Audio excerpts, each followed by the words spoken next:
Գյուրջան Կասկադ, հասանելի բնակարաններ 65 ամիս մարման ժամկետով։ Բարև ձեզ, այսօր Փաստ Ինֆոյի հյուրը քաղաքական գործիչ Հայաստանի Հանրապետության ազգային ժողովի 7-րդ գումարման պատգամավոր Սոֆիա Հովսեփյանն է։ Բարև ձեզ, Տիկին Հովսեփյան։ Բարև ձեզ։ Շնորհակալ եմ հրավերն ընդունելու համար։ Սիրով ես ու շնորհակալ հրավիրելու համար։ Տիկին Հովսեփյան, 8-րդ գումարման ազգային ժողովը վերածվել է հայհոյանքների, ձեռնամարտի, միջանձնային հարաբերությունները ագրեսիվ կերպով պարզելու հարթակի։ Ինչ է տեղի ունենում մեր խորհրդանում եւ ինչով է պայմանավորված քաղաքացիական պայմանագրի վարքագիծը։ Քաղաքացիական պայմանագիր կուսակցության վարքագիծը, իշխող կուսակցության վարքագիծը պայմանավորված է կորցնելու վախից եւ վերենացել խորհրդարանը մի գյուղական բիսեդկայի, որտեղ տղամարդիկ նստած եւ կանայք նստած խաղում են, տանուլ են տալիս եւ այդ տանուլ տալու արդյունքում սկսում են ագրեսիվություն ցուցաբերել։ Իսկ խորհրդարանում դրված է մեր երկրի ճակատագիրը խորհրդարանում եւ կառավարությունում եւ այստեղ իրենք խաղ են խաղում պետության ու պետականության հետ արդեն, հա, եւ շարունակական տանուլ տալը, թեև իրենք չեն ընդունում այդ հանգամանքը, վերում է նրան, որ ավելի հեշտ է իրար հանդեպ մեղադրանքներով շեղել ամբողջ դաշտը, քան ինչ որ ձևով գտնել լուծումներ։ Հարաբերություններ են բարձում, իրար են վիրավորում եւ այլն, եւ ամբողջությամբ, եթե ուսումնասիրեք մի փոքր գյուղական այդ փոքրիկ բիսեդկաներում ինչ է կատարվում, մարդիկ հաջորդ օր նորից ուրախ, զվարթ, բարի լույս նստում են, նարդի են խաղում, թղթախաղ են խաղում եւ նորից պարտվող կողմը միշտ հայհոյում է, հա։ Եվ բնականաբար այն մեկը մեղադրում է, այն մեկը հայհոյում է։ Այդ խորհրդարանը, որը ամբողջ պետության ղեկավարման օղակն է, հա, դարձել է այս փոքրիկ մի բիսեդկայի եւ այլևս առօրյան դրանից դուրս չի լինում, դրանից դուրս իրենք չեն կարող գործել եւ սկսում են դաշտում լցնել ինֆորմացիաներ, որոնք անպետք են, որոնք ընդհակառակ ազդում է հասարակության մտածողության վարքագծի եւ ապրելակերպի վրա, բայց միևնույն ժամանակ իրենք դրա համար այդ նույն հասարակության ջանքերի, տանջանքի արդյունքում վճարվում են։ Ընդհանրապես տարբերությունը այստեղ այն է, որ այդ գյուղական բիսեդկայում ոչ մեկ չի վճարվում, այստեղ իրենք շատ մեծ գումարներ են վճարում, առնում են մինչև $500,000 տներ եւ ավել, հա, շատ թանկարժեք մեքենաներ, ապրում են այդ հասարակության գումարներով, բայց անում են մի բան, որ այդ հասարակության կործանման է տանում եւ պետականությունն է կործանում։ Եվ ընդ որում մեկը մյուսին չի զիջում, այսինքն խոսել, որ ընդդիմություն կամ իշխանություն, շատ հաճախ ասում են ընդդիմությունն է մեղավոր, որ իշխանությունը այդպիսի վարքագիծ է դրսևորում, այստեղ մեղավորներ փնտրել պետք չի։ Երկուսը իրար հետ շատ adekvat, շատ համահունչ աշխատում են, այսինքն անգամ եթե ընդդիմությունը որևէ առիթ էլ չստեղծի, իշխանությունն է ստեղծում, իշխանությունը չստեղծի, ընդդիմությունն է ստեղծում եւ շատ սինխրոն է ստացվում այս ամեն ինչը, որպեսզի ուղղակիորեն քայքայվի, նրանք ցույց տան, որ իրանք տեսեք աշխատում են, նրանք չեն թողնում, նրանք ցույց տան, որ իրենք ուզում էին քրտնաջան այս 7 տարիների ընթացքում աշխատել, բայց նախկինները չթողեցին։ Եվ այսպես անընդհատ նույն ցիկլի մեջ շղթայական ռեակցիայով մենք ժամանակ ենք կորցնում ու հասել ենք նրան, որ մենք այսօր քննարկում ենք, մենք կունենանք արդյոք մյուս տարի պետականություն, թե ոչ։ Տեսեք, նախկինում նույն իշխանական պատգամավորները առավել այսպես կշռադատված, ինքնավստահ եւ հանգիստ էին արձագանքում ընդդիմության հայտարարություններին ու ելույթներին, բայց վերջին շրջանում նրանք խիստ ագրեսիվ են դարձել, ինչու՞։ Դա երկու պատճառ կարող է ունենալ, մեկ բեմականացված իրավիճակը, երկրորդը դա կարող է լինել կորցնելու վախը։ Այն, որ իրենք նկատում են իրենց վարկանիշ օրորի իջնում է եւ դա կարող է իրենց խաղաղ ընտրությունների ճանապարհով ուղղակի իրենք իշխանության չգան, իսկ դա նշանակում է, որ նույն այդ մարդիկ, ովքեր համաձայնվել են Նիկոլ Փաշինյանի մեղքերի բաժինը կիսել, այդ մարդիկ հասկանում են իրենք ինչ են կորցնում, ոչ միայն նյութական հարմարավետությունն ու բարեկեցությունը, այլ նաեւ իրենք կորցնում են այն ազատության հնարավորություն, որը իրենք այս պահին ունեն։ Եվ վաղը կարող են չունենալ, որովհետև իրենք ամեն մեկը ընդունել է, որ ինքը պատասխանատու է պետության, պետականության վտանգման համար, հա։ Բոլորը բառացիորեն դա ընդունել են եւ 21 թվականին կանգնել են Նիկոլ Փաշինյանի կողքը եւ գնացել են արդեն պետականության կործանման շարունակական ճանապարհին։ այս վտանգն ու վախը բնական է, որ կբերի արդեն ագրեսիայի, որովհետև իրենք չեն ուզում կորցնեն, որովհետև կորցնելու դեպքում իրենք պատժվելու են։ Եվ երկրորդ հանգամանքն է, որ իրենք սահուն ձևով պատրաստում են այնպես, որ իշխանափոխությունը, այսպես ասած լինի, որ տեսեք ժողովուրդը որոշեց մենք եղանք իշխանության ձախողեցինք, հիմա ժողովուրդը որոշեց, որ մենք էլ պետք չենք, հանգիստ գնանք նստենք տներով, բայց հանգիստ նստելու տարբերակը գոյություն չունի։ Այսինքն, եթե մենք նորից ստեղծենք այնպիսի որակի իշխանություն, ինչպես ստեղծել ենք մինչև այսօր, հա բոլորն էլ հանգիստ կնստեն իրենց տներում եւ զրո պատասխանատվություն կլինի այսօրվա հասցնելու, պետականությունը այսօրվա հասցնելու համար։ Բայց ես հույս ունեմ, որ այսուհետ մենք կստեղծենք իշխանություն, որը նաեւ պատասխանատվության կենթարկի, թե ինչի համար ուղղակի այս ժողովուրդը հասավ այս օրին եւ պետությունը ինչի համար հասցրեցին այս օրին եւ ինչու մենք ունենք այս վտանգները։ Մենք օրինակ վերցնենք օրինակ Գյումրիի դեպքը, հա, բոլորս գիտենք թե ինչպես իրենք օրինակ Փարաքարի, ինչպես հասան նախ իրենք Գյումրիում ընտրությունների։ Ժողովրդի ընտրած տեխնացուներ, ժողովրդի ընտրած քաղաքապետներ, բայց իրանք սարքեցին գործեր, հասան նրան, որ այդ քաղաքապետին հանեցին, հա։ Հիմա նորից ընտրությունների ժամանակ իրենք կարող էին ու ի վիճակի են առավելագույն ագրեսիա դրսևորելու եւ հասնելու նրան, որպեսզի կեղծեն ընտրությունները, որովհետեւ իրենք միևնույն է այդ տոկոսները, որ վերցրել են, կեղծած ընտրությունների արդյունք է։ Կեղծելը պարտադիր չի քվեաթերթիկ փոխել, հա, այն որ ստիպել են, այն որ կաշառել են, այն որ շանտաժի են ենթարկել եւ այլն, կամ պաշտոններ են խոստացել տարբեր ձևերով, հա։ Եվ բնականաբար այս կեղծված ընտրություններով իրենք կարող են ապահովել ամբողջական, բայց իրենք հիմա լուռ են, հարմարվել են եւ համագործակցում են Գյումրիում։ Սա խոսում է նաեւ այն մասին, որ իրենք սահուն կերպով, խոշոր այսպես քաղաքներով իրենք հանձնելու են եւ հետո ասեն բնականաբար, տեսեք ժողովուրդը որոշեց, որ մեր անելիքները սպառվել է, մենք կգնանք։ Բայց ես հույս ունեմ, որ եկող իշխանությունը կասի եղբայր, հլա արի ստեղ։ Քո անելիքը սպառվել էր դեռ 18 թվականին, երբ որ սկսեցիր ձախողել, հա, կամ խաբեցիր քո ժողովրդին, որ մենք գնում ենք Արցախ պահելու եւ Արցախը Հայաստան է։ Բայց դու բերեցիր ու Արցախը ասեցիր Ադրբեջան է, վերցրու քեզ, հանձնեցիր, արի պատասխանատվություն վերցրու։ Հիմա թե իրենք այս հույսով են սահուն փորձում փախնել, կամ բախից են իրենք այսպես անում, այնուամենայնիվ մենք ունենք մի իրավիճակ, որ մեր ազգային ժողովը վերահացվել ամբողջությամբ անձնական հարաբերությունների քննարկելու եւ անձնական հարաբերությունների ու անձնական կոնֆլիկտների լուծելու վայր, որը կարող են անեն փողոցում, նույն բիսեդկաներում, իրենց անձնական տարածքներում, բայց չէ, իրենք անում են երկրի առաջին կառավարման օղակում, որը ազգային ժողովն է, խորհրդարանական պետությունում ազգային ժողովը դարձել է փողոցային բազարի տեղ, որտեղ երկու ստեկ եւ ընդդիմություն եւ իշխանություն մեկը մյուսին նպաստում է, նպաստավոր պայմաններ է ստեղծում, որ մենք ունենանք այն, ինչու ունենք։ Եվ ցավալիորեն մենք հենց այսօր տեղեկացանք, որ Սյունիքի մարզում ադրբեջանցիները արդեն 60 հեկտար տարածքի ծառեր են կտրել ճանապարհ պատրաստելու համար, հետքի վերլուծությունը հոդվածը կարդացի, եւ իշխանությունը լուռ է, ընդդիմությունը այս մասին չի խոսում, ժողովուրդը ինչ որ քննարկում է Արսեն Թորոսյանի հայհոյանքները, ինչ որ Թուրքի հետ կապված են դեպքում, երբ որ իր ղեկավար, չասեմ, հա, իրա տերը, որովհետեւ իրանք ղեկավար չունեն, իրանք տեր ունեն ստրուկներին, տեր էլ հասնում, հա, իրանց տերը ուղղակիորեն ասում է, որ ես թուրք լինելու չեմ, թուրք ասվածից չեմ վիրավորվում։ Հիմա եթե դուք թուրք ասվածից չեք վիրավորվում, ձեզ հայել պետք է թուրք ասենք։ Իսկ հայոյանքներն էլ անտեղի օդում էլի ձերն են, որովհետեւ դուք եք ձեր դաշտ գցում դա։ Տիկին Հովսեփյան, տեսեք, Նիկոլ Փաշինյանը երբեք էլ adekvat հայտարարություններով աչքի չի ընկել։ Սակայն վերջին շրջանում եւ հատկապես ազգային ժողովում օրերս իր պահվածքը խիստ անadekvat էր։ Նա անգամ տեղից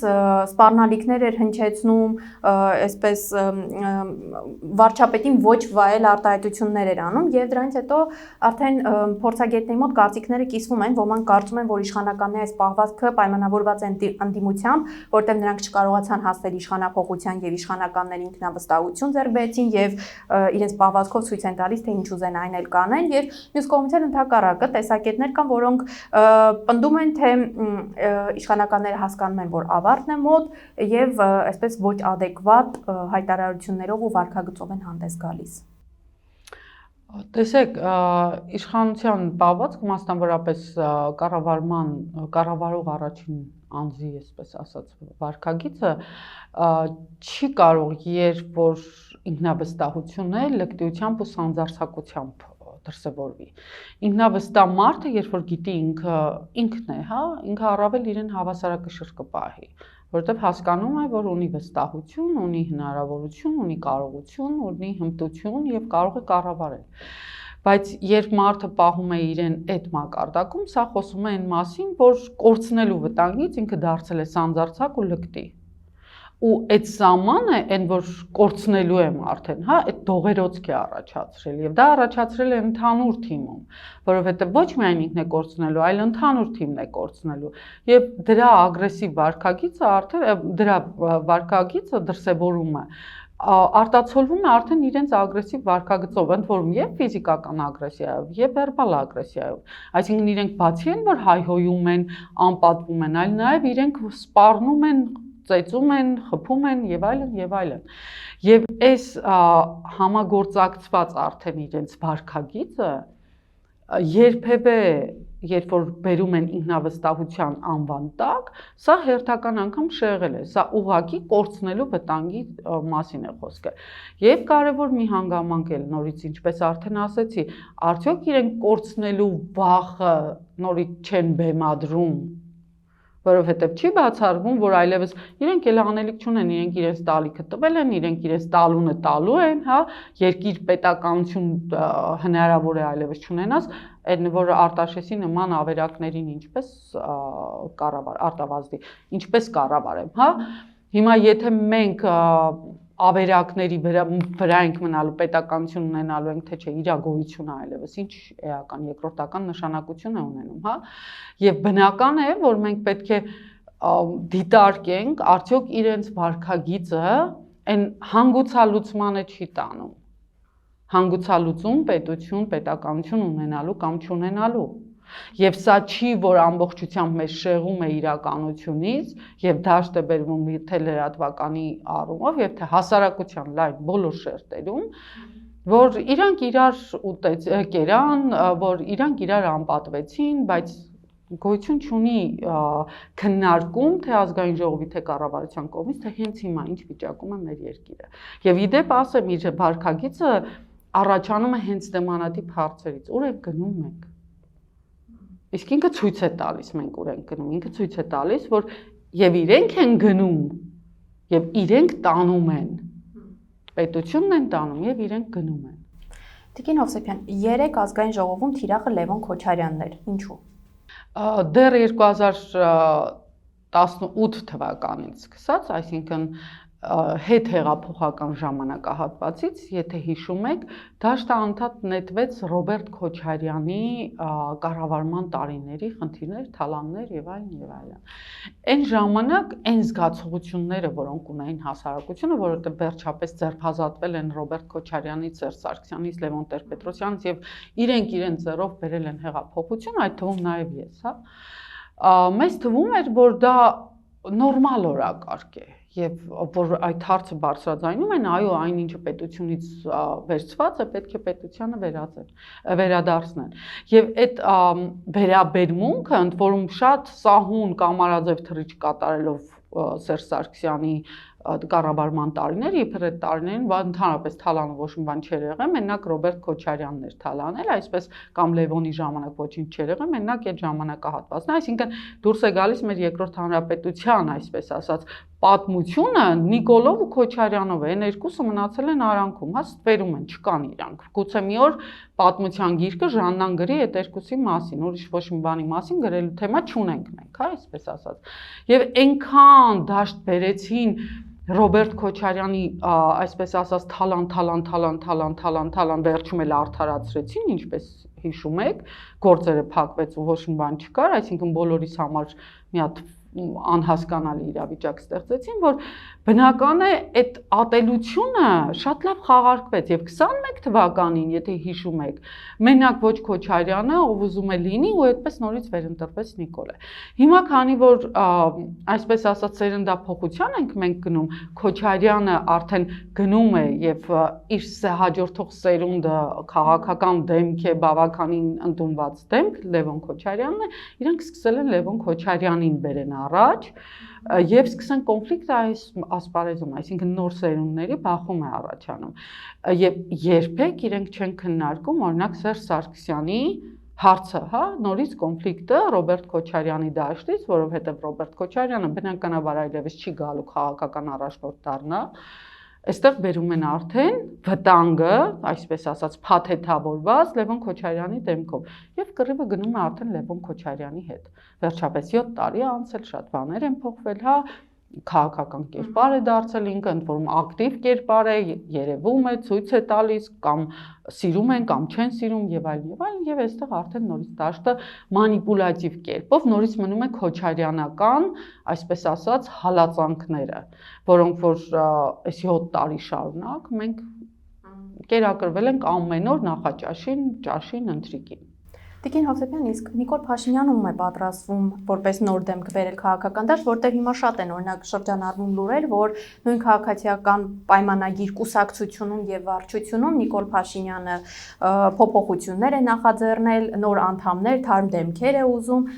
որպիսի նրանցով գնա իբրև թե 2026 թվականի ընտրություններին։ Այն քայլերը, որոնք որ անում են, իբր թե այս երկիրը պետք է ղեկավարի կին, այ որ կին ղեկավար լինի, ամեն ինչ իր տեղը կլինի, ու ամբողջ հարցը ցավալիորեն, ես լինելով կին քաղաքական գործիչ, կարող եմ ասել, որ այնտեղ ուր կինն է, չարքը գործ չունի, դա դեռ է շատ հնուց ասված արտահայտություն է, ու ինչը մենք հիմա տեսնում ենք, հա, երբ որ արդեն ղեկավարման, կառավարման մեջ քիթը խոթեց կինը, մենք հասանք նրան, որ Արցախ չունեցանք։ Մենք հասանք նրան, որ մենք Սյունիք կարող ենք չունենալ, մենք հասանք նրան, որ երկիրը քաոսային իրավիճակ է։ Մենք այսօր կարևոր անվտանգային հարցեր դրել ենք պետության անվտանգային հարցեր դրել ենք կանանց վրա եւ հիմա այն կրթությունը նորաձև կապիկությունը որ սեկտան ստեղծել են եւ խաղում են մարզերով սա խոսում են մասին որ հավանաբար ինքը իրանց տանը քննարկել է որ իր այսպես ասած ոչ օրինական կինը կարող է լինել հաջորդ քաղաքական գործիչը Եվ չի բացառվում, որ այդ ճանապարհով են իրենք գնում, որովհետև իրենք վերջնական հեղինակազրկված են եւ մտածում են, որ Աննայի այս կրթության թեմայով իրենք կարող են մարդկանց նորից սոսնձել իրար եւ որոշակի չափաբաժնով իշխանությունը պահեն, իշխանություն պահեն, հա, այսինքն ձայներ ապահովեն եւ իշխանություն պահեն, բայց ասեմ ձեզ, որ այդ շատ լավ է, որովհետև իրանք ամեն օր այն փոքրիկ եղածն են ոչնչացնում որովհետև կամ սխալ ֆիգուր են ընտրել, կամ մարդիկ լավ աչքերը բաց տեսել են, թե Աննայի ազդեցությունը ինչերի բերեց, հա, կամ արդյոք Աննան էր դերը, թե իրենք իրար լավ էլ սինխրոն, այսպես ասած, արժանի են, էլի, որ բերեցին, հասցրեցին այստեղ։ Տեսեք, գաղտնիք չէ, որ երկրում ընդհանրապես իշխանությունն է այդ տվյալ երկրի եւ պետության մթնոլորտը ստեղծում ու ձևավորում։ Հիմա այս պարագայում Հայաստանի գործող իշխանությունը խուլիգանական մթնոլորտ է ձևավորել եւ հետեւողականորեն ձևավորում էր երկրում։ Այս պարագայում ընդդիմությունը պատրաստ է այդ խաղը խաղալ, տեսեք մենք ընդդիմություն ասելով նաև հասկանանք խորհրդարանական, արտախորհրդարանական ընդդիմություն, ընդհանրապես մտածող մարդիկ, սրտացավ մարդիկ, ովքեր հանդես են գալիս այս իշխանությունների դեմ, այդ բոլորը պատրաստ են ապրել այս մթնոլորտում, խաղի այս կանոններով խաղալ, թե ինչ որ փոփոխությունների։ Գիտեք, խորհրդարանական ընդդիմությունը անմիջական առնչություն է ունենում իրենց հետ։ Այսինքն անկախ իրենցից, անգամ իրենց կամքից անկախ, իրանք հայտնվում են այդ օրակարգում եւ ուզեն թե չուզեն, իրենք դառնում են մասը այդ քաոսային իրավիճակի, որը որ ստեղծված է մեր երկրում։ Արտախորհրդարանական ընդդիմությունը դրանից մի փոքր զերծ է, այսինքն դեռ շարունակում են մտածել, ցավել, պայքարել լուծումներ փնտրել, գտնել կամ ինչ-որ բաներ անել, հա։ Մի փոքր այս առումով արտախորհրդարանական ընդդիմությունը պաշտպանված է։ Խորհրդարանականը պաշտպանված չի, որովհետև անընդհատ ընկնում են իրենք այդ հորձանուտի մեջ, թերևս իրենք են պարտավոր կառավարել եւ չընկնել դրա մեջ։ Այսինքն իրենք արդեն լավ ճանաչում են, թե ում հետ գործ ունեն։ թե ովքեր են իրանց կողքին նստում, հա։ Իսկ այն իրավիճակը, որը որ իշխանությունը անում է, այ հենց նաև իրենց մանիպուլյացիայի մի բաղադրիչն է ընդդիմությանը անընդհատ գցելու այդ հորձանուտի մեջ եւ ցույց տալու, որ տեսեք մենք չենք աշխատում կամ մենք ձախողում ենք, որովհետեւ կա այս ընդդիմությունը։ Երբեք ընդդիմությունը չի կարող լուծել կամ որոշել կառավարության հարցերը, հա։ Ընդդիմությունը կարող է օգնել, բայց խանգարել երբեք չի կարող։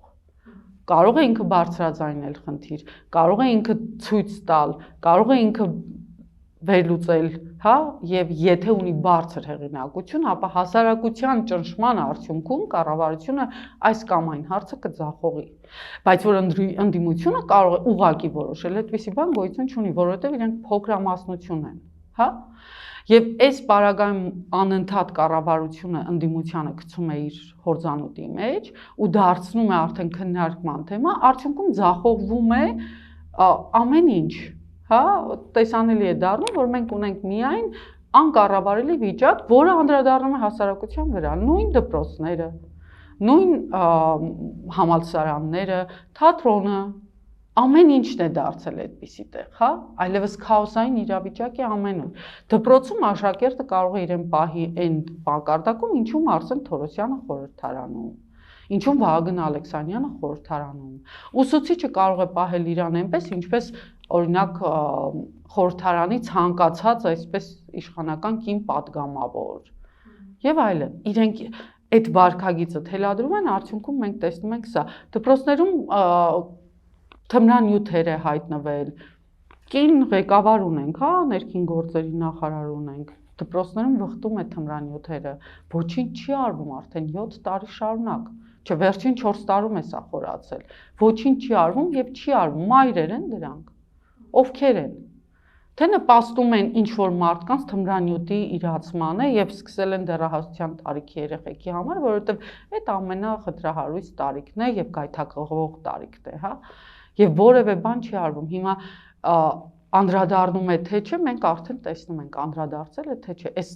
նաև համատարած անտարբերությունը ու լռությունը, նաև այդ անդրադարձն է։ Եվ վերջում Տիկին Հովսեփյան, հիմա այստեղ ներքաղաքական դաշտում ակտիվ քննարկվում է իմպիչմենտի գործընթացը,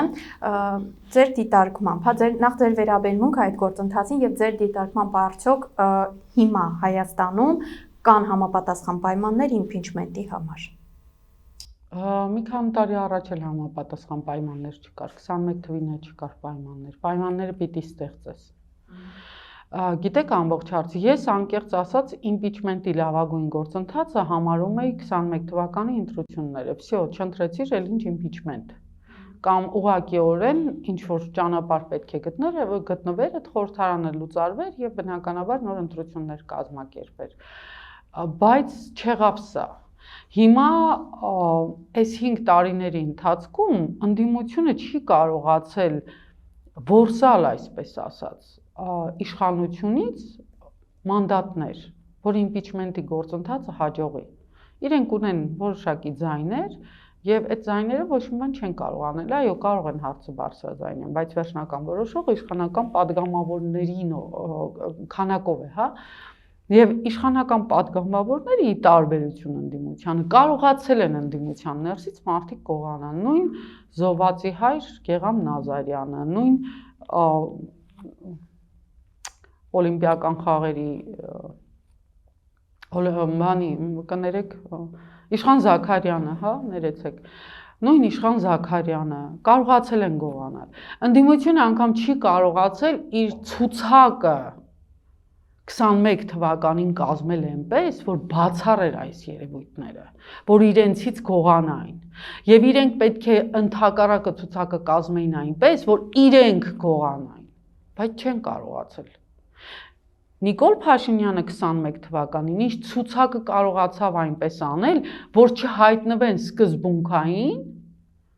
արժանապատիվ որևէ անձ, թերևս այդ մարդիկ ուղղակիորեն նահանջ կատարի իրան ասել են հաջող, հա, այսպես ասած։ Ինքը ընտրել է մարդկանց, ովքեր չունեն կամք, չունեն ես, ովքեր իրենց եսը, իրենց Աստվածը, Նիկոլն է, ինչ ասի են կանեն, հա։ Եվ այս պարագայով տալով իրենց հնարավորություն, ինքը պահում է իր ձեռքը։ Պլյուս դրան, այդ իշխանության գայթակղությամբ նաև ընդդիմությունից է գողանում վերում։ Բա հիմա այս պարագայում ինչ խոսենք իմպիչմենտի մասին։ Ինչ իմպիչմենտի, որքան է ուզում ես այդ մասին խոսել։ 2024 թվականի մայիսի 9-ին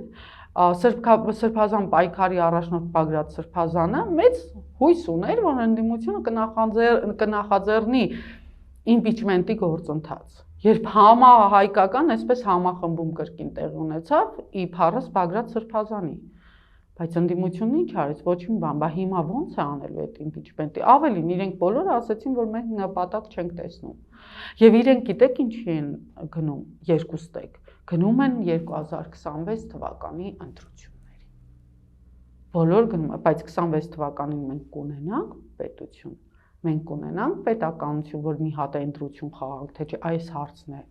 տրվելու։ Կամ գուցե արդեն գիտեն, որ չենք ունենալ դրա համար էլ ինչ իմաստ ունի Նիկոլին հանենք, դե էլի թող վերջացնի, թողնի գնա ու մնա հերոստրատը Հայաստանի։ Ոչ մեկ չի կարող ասել ինչ է, բայց այն, որ այդ գործընթացը, որը մեկնարկվել է, աննպատակ բան է այս պահին։ Ուղղակիորեն բառացի տեսեք ընդդիմությունից արդեն իսկ 3 թե 4 մարդ ուղղակի չկան։ Այսինքն իրենք համարվում են իշխանական նորից խաղացողներ, հա, եւ պլյուս դրան իշխանությունից դուրս եկած երկու անդեմ կերպարները նորից իմպիչմենտի գործընթացին դեմ են եւ ավելին ասում են դեմ չեն քվեարկի Նիկոլ Փաշինյանին։ Էլ ինչի մասին է խոսքը։ Շատ լավ, շնորհակալ եմ հարցազրույցի համար։ Սիրով, ես եմ շնորհակալ։ Այսօր իմ հյուրը քաղաքական գործիչ Հայաստանի Հանրապետության ազգային ժողովի 7-րդ գումարման պատգամավոր Սոֆիա Հովսեփյանն էր։ Fast-Info-ի հաղորդումներին արագ հասանելիություն ունենալու համար կարող եք բաժանորդագրվել YouTube-յան մեր ալիքին։ Համախմբվենք եւ փրկենք հայրենիքը ներքին ու արտաքին թշնամուց։ Մինչ նոր հանդիպում։